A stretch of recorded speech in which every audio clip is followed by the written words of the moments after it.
Hello, I'm Bill Martin. I'd like to welcome you to On the Banks. On the Banks is a video and podcast series where we meet brothers, hear their stories, and celebrate the shared values of Phi Gamma Delta. Next year, 2022, marks the 50th anniversary of the beginning of the end of the Vietnam War, particularly the drawdown of U.S. ground forces in Vietnam in 1972. For most of us, what we think we know about the Vietnam War, we learned either in movies or perhaps in a brief summary in a history book. For insight, on-the-ground insight into the Vietnam War and that conflict, we have as our guest today a brother who led a Marine rifle platoon in Vietnam in 1970. Bill Lindsay is a 1969 graduate of Gettysburg College, a former chapter president and a former Archon. He's semi-retired now, living in Denver after a long career in the insurance and employee benefits industry.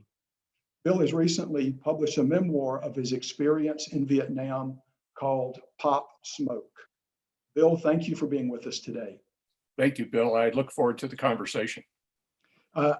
Since reading your book, I've been looking forward to it as well. And the first question is, why this book and why now? Well, this last year, I lost two members of my platoon who died, both related war wounds or illnesses related to their service in Vietnam. And it occurred to me that nobody or very few people have ever tried to tell the story of what it was like to be a Marine rifleman in Vietnam at that time. And I just felt it was important to try to honor what those young men did, what their sacrifices were, to try to put it in perspective. Bill, the second reason was, you had mentioned before movies and books and so on, and when you think of Platoon or Apocalypse Now or the other popular movies about Vietnam, they are so inaccurate and distorted. I wanted to provide a more realistic view of what it was like to be there on the ground at that time. Understood. And the name Pop Smoke, what's the significance of that name? I assume any Marine will be able to relate to that. Well, actually, any infantryman and many people who fly planes or helicopters would too. Typically, what would happen would be if you needed to be extracted by a helicopter, or if you needed to do an emergency medevac, they'd be looking for you from the air, and you, as the platoon commander, you carried smoke grenades, yellow grenades, red, different colors, and you would tell the helicopter pilot, "I'm popping smoke." And they would then look for the smoke, and then they would identify, okay, I've got your smoke, and then they would come in and land. Very good. Very good. So give us an overview before we talk about Vietnam. You were in your early 20s when you went to Vietnam, but give us a quick overview of your life up to the time you graduated from Gettysburg in 1969. Sure. Well, Bill, I grew up in a small farming community in the center of Connecticut. Now, most people don't think of Connecticut having farming communities, but at the time there were.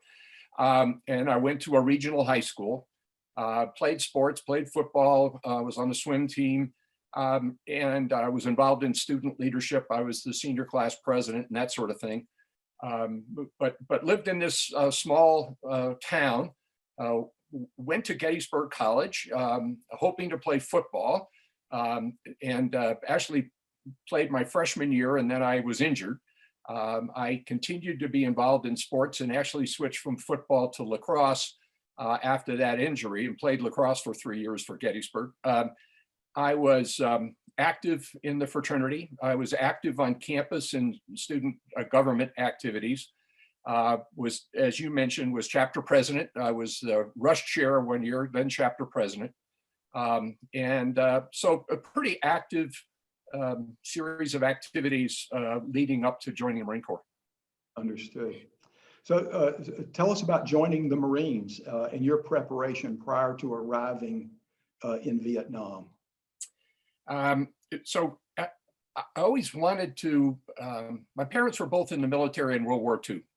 So I felt like part of my obligation as a citizen myself was to serve, and decided that the Marines were the best place for me because it was a small unit with a high degree of esprit de corps, known for being tough and having tough training. And I just felt like football camp all over again. So I thought that that's what I ought to go try and do. I joined the Marines actually my junior year in college through a program called PLC, or Platoon Leader Corps. That obligated me to go to a 10-week boot camp, or OCS, between my junior and senior year. So when I graduated as a senior, I was immediately commissioned as a second lieutenant. About a month after that, I went to what the Marines call the basic school, which is a training program for new lieutenants to learn what it means to be a lieutenant, to learn all of the armaments and tactics and so on and so forth. At the end of that 6-month training, I then was selected to go to recon replacement school to fine-tune my skills in calling in artillery, close air support, that sort of thing. And then found myself on a plane going to Da Nang, Vietnam in February of 1970. And so you arrived in Vietnam, you're a second lieutenant. You were immediately placed in command of a rifle platoon. And for folks like me who aren't real astute regarding the various groups or whatever the hierarchy in the military, a platoon is 40 or so. Correct. 40 or so Marines in your case. Yeah, it actually would turn out to be about 47 if we had a full complement. Right. A full contingent. Understood. So what was the military strategy in Vietnam at the time? And within that, what was the sort of the tactical role of Marine rifle platoon within that strategy? So, as you know, Bill, there was major conflict in Vietnam starting in 1967. There was a lot of combat before that, but in 67 and 68, major force confrontations. And the North Vietnamese suffered very badly, a lot of casualties during those confrontations. So starting in 1969, they started to use different tactics and withdrew to concentration areas, largely in the mountains or the jungle off the Ho Chi Minh Trail, to try to lick their wounds and prepare for ultimately trying to take Saigon. Our role was to go out and try to find where they were. So the rifle platoon is one of the smallest units in the infantry, 40 or so men, and they would send our platoon or part of the platoon out into jungle areas where the enemy, where there had been signs of the enemy, or where the prisoners that we had captured told us that there were communication centers or hospitals or those types of things. And so we would be assigned to go out and find those places, to neutralize them, and if necessary, then stay in place while they brought in reinforcements, that brought in the cavalry to get us out of trouble. But during that period of time, we found an underground hospital, we found an underground communication center. They were very sophisticated and very well camouflaged. So it was what we referred to as snoop and poop. Go out and try to find the bad guys. Go out and, you say, call in the cavalry, you go out and stir things up, and then you Right. you stir up the hornet's nest, and then you try to neutralize it. Right. Understood. Well, and it occurred to me that of course Korea was a number of years before Vietnam, but World War II has been much more greatly publicized, and the difference in Vietnam was you could over several weeks' time, you'd be fighting on the same ground a number of times rather than trying to move. You weren't working in a very big territory at all. No. In your book, you describe the conditions in which you were fighting, the terrain, the vegetation, the weather. Tell us a little bit about what those conditions were like. Well, and again, one of the reasons for writing the book, Bill, was to try to emphasize how difficult that was. So if you can think about this, We were assigned to operations in all kinds of terrain, but largely in the mountains and in the jungles. So you're carrying 80 to 100 pounds of equipment on your back. The temperature is between 100 and 120 during the day. It's 100% humidity. It rains constantly. You don't have a raincoat or an umbrella or whatever else. When you're sleeping at night, you're sleeping on the ground. There are no tents. And if it rains, you're sleeping in the rain. The food we were eating was canned food, and it was canned in the 1950s for Korea. And it was things like spaghetti and meatballs and beef stew, just the kind of stuff you want to be eating when it's really hot, right?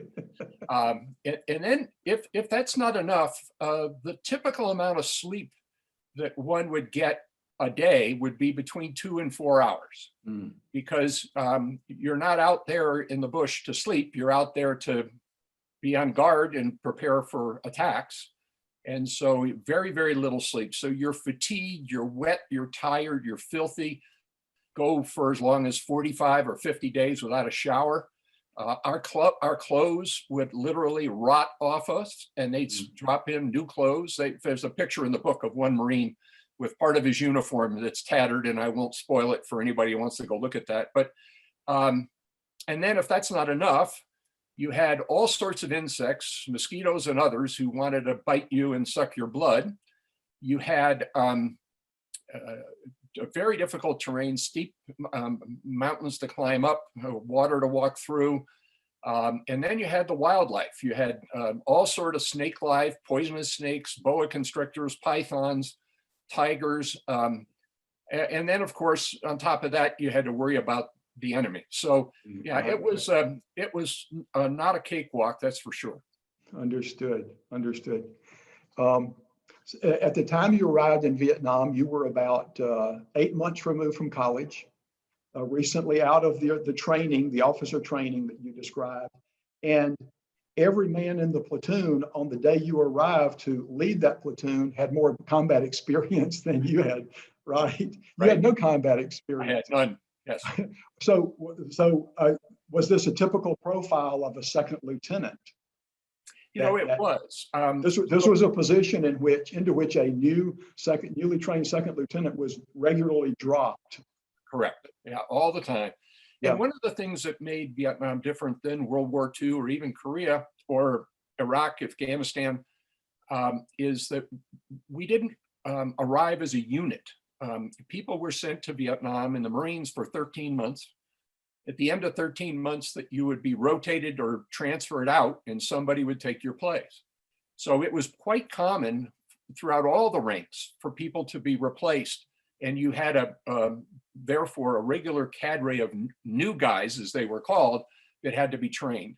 The key lesson that was beat into our heads in officer training was listen to your staff sergeant. Because he had been in the military for 8 or 10 years and been in Vietnam maybe previously, and was there ahead of you. And his job, frankly, was to be the mother hen and to help me, in this case, learn what to do. And then after several weeks or a month, there'd be sort of a silent, unofficial handoff. And then I would truly be in charge, and I'd ask him for advice and so on and so forth. Not everyone followed that lead, and as a result, we're not particularly popular. But no, that was a very important lesson for me, and it's an important lesson about leadership. Yes, indeed.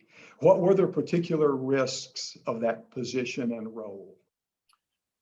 Wow. Well, there were a lot. So the life expectancy of a lieutenant in Vietnam at that time was less than a day. Because, as the leader, you would be out front, invisible. The enemy was always looking for the leader. The concept being, if you're going to attack a snake, you cut the head off, and then the snake is not dangerous anymore.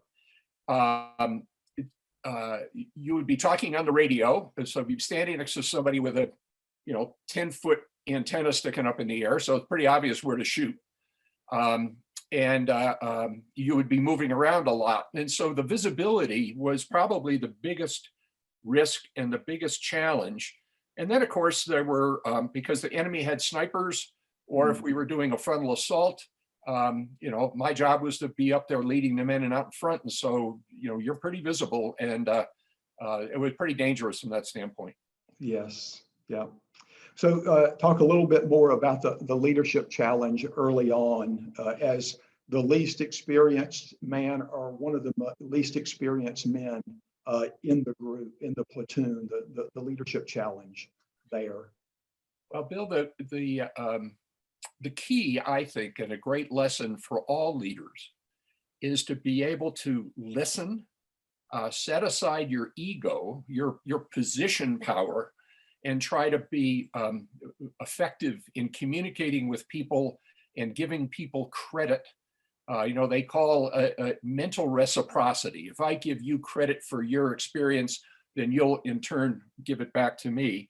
And to ask questions about various things, because again, as you mentioned, these troops had been there longer than I. They were more experienced, and many of them were over that same terrain just recently, prior to my arrival. And so for me to make an arrogant decision of what we ought to do without any background or information would be really foolish. Yes. And that's an important lesson for all leaders, not just rifle platoon commanders. Yes. Well, as I'll make a cultural reference here to a movie, Harry Callahan. Yeah. Harry Callahan said, a man's got to know his limitations. Yes. Now, you referenced your experience at the Xi chapter at Gettysburg, leadership roles there and elsewhere on campus. How did your experience in the fraternity at the Xi chapter factor in or possibly help you as you were learning to lead as a platoon commander? Bill, it was invaluable because some of the lessons that I learned, I've just referenced. We all know that you're one of the brothers. You may be an officer, you may be the chapter president, but that only gets you about that far. And you've got to be able to convince people to do things they don't want to do. You got to try to make it their idea. You've got to provide them with credit for whatever result occurs. You got to set your ego aside and work as a team. And all of those factors were exactly the same requirements as a rifle platoon commander in the Marines in Vietnam. Yeah, yeah. You point out in the book that all you and all of the men in the platoon or your company and beyond, I'm sure, had volunteered to go to Vietnam, had volunteered for the Marines, knowing that it was going to put you in the line of fire, that it was almost certain you were going to go to Vietnam and risk your life there.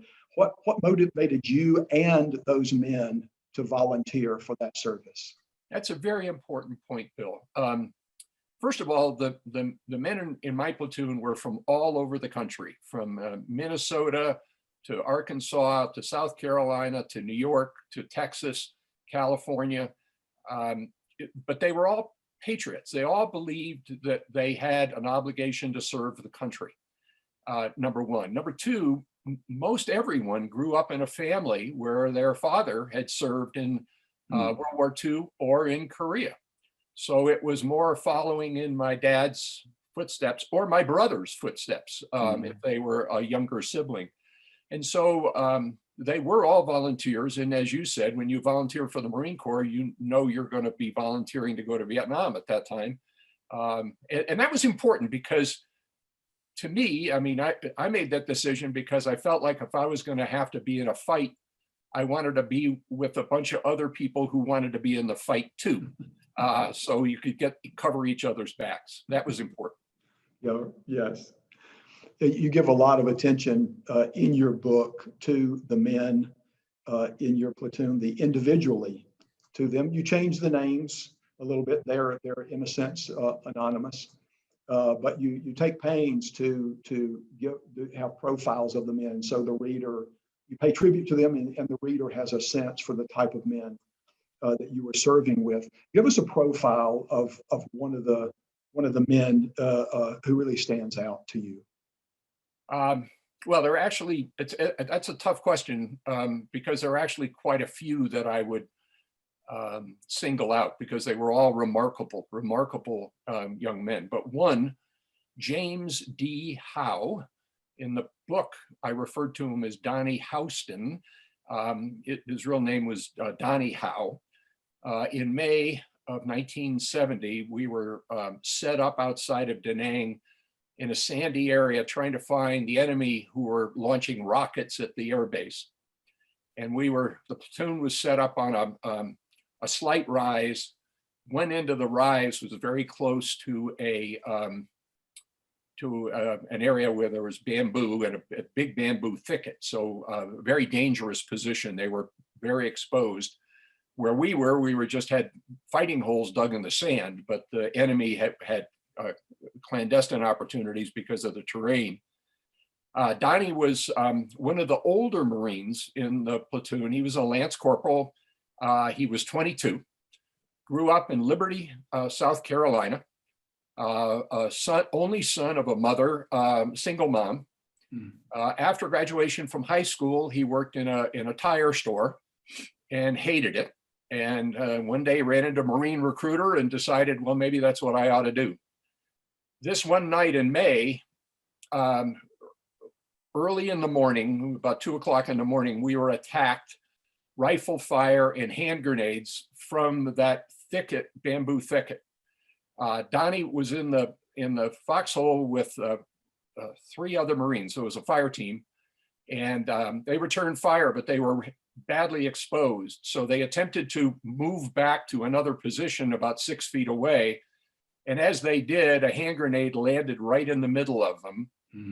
Donnie yelled grenade and fell on the grenade and was killed instantly.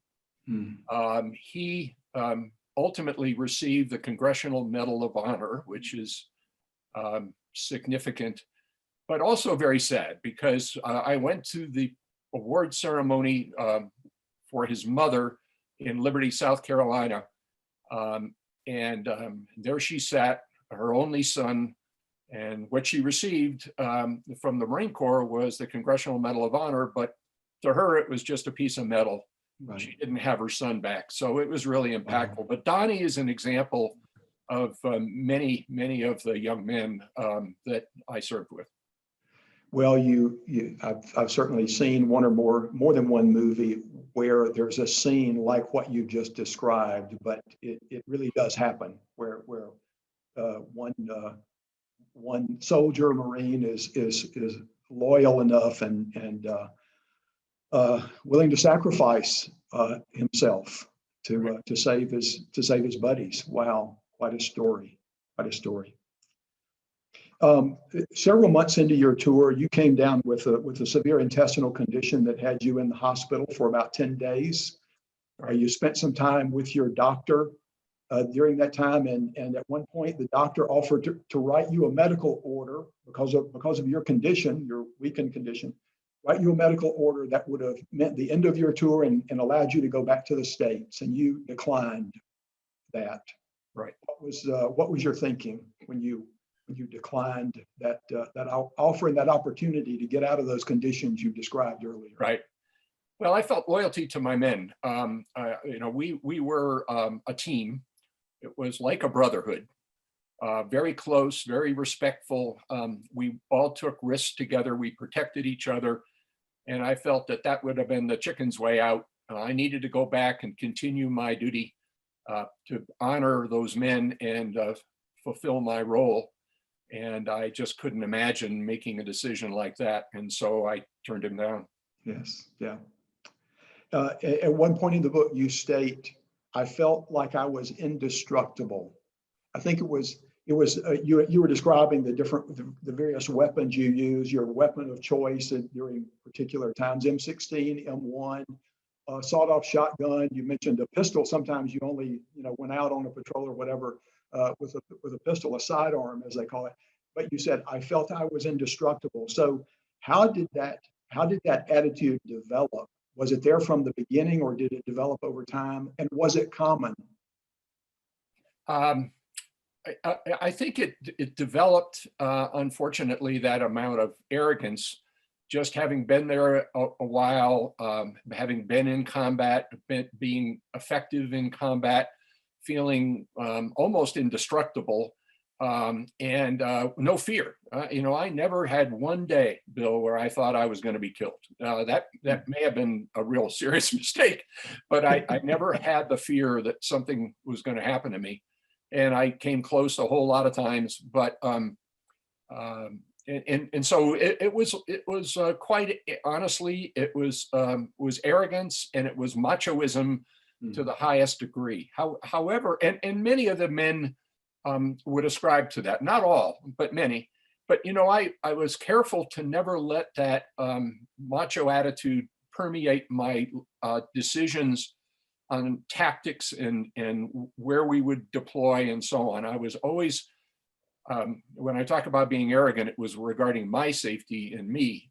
But for my men, I was always tried to be careful. And one of the ways that many of us measured our success in Vietnam was not how many of the enemy we killed. It was more how many of our Marines were we able to bring back with us. And so, Yes.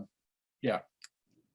So I was going to ask about how that feeling of indestructibility affected the way you fought and led, and beyond your sort of your selection of whatever gun or weapon you were going to carry at any given time. You didn't want to serve as a you wanted the men following you to do things the way they were trained to do. Right. Yes. Yeah. And I think the other piece of it, Bill, is that I never asked the men to do anything that I couldn't do, or wouldn't do, or was doing. So one of the examples in the book was when we would move into a position and we'd look for booby traps. I would always do that myself. I didn't delegate the men to go do it. I did it to show them that as the leader, I was willing to put myself in harm's way for their benefit. And that is what creates that bond of leader with the men. Yeah, and as you do that more and more, you after day one you had beaten the odds, right, for a second lieutenant. As you did that more and more, that probably added to that sense of indestructibility, because you'd taken the risk so many times and come through okay. Yeah. Bill, what was the most impactful part of your experience as a rifle platoon commander? I think it was the whole relationship with the men. So even today, unfortunately, not all of them survived. As I mentioned, as we're getting older, some of them have lost their lives, have passed away in recent years. But I've stayed in touch with many of them, and we have a bond. That feeling of a brotherhood, that feeling of pride in what we did. A lot of people are critical of Vietnam, but my unit, very prideful of what we did and what we accomplished. And it wasn't not insignificant, some of the things that we did. And it was the leadership lessons that were so impactful for me. The funny part is, when you're a lieutenant, people don't say lieutenant when you're in the bush, they call you LT. And when I talk to these guys today, they still refer to me as LT. I don't think that many of them even know what my real name is.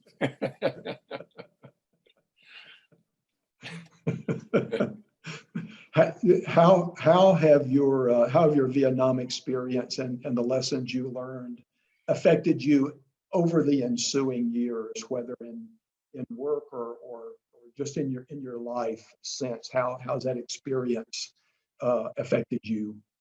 impacted your life? Well, Bill, I think the greatest impact was, again, reinforcing the lessons of leadership. What does it take to be a leader? What's required to be a leader? What are the empirical traits of a leader, and how it differs from management? So many of us in business go to school, management school classes, and people talk about how you manage. The point that they miss is you don't manage people, you manage things, equipment, inventory, vehicles. You lead people.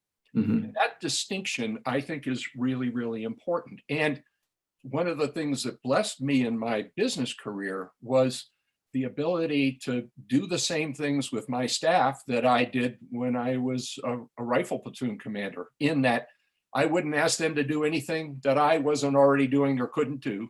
I Mhm. was there to help mentor and train them. I was to help them pick them up when they made a mistake, to realize that mistakes are the way people grow.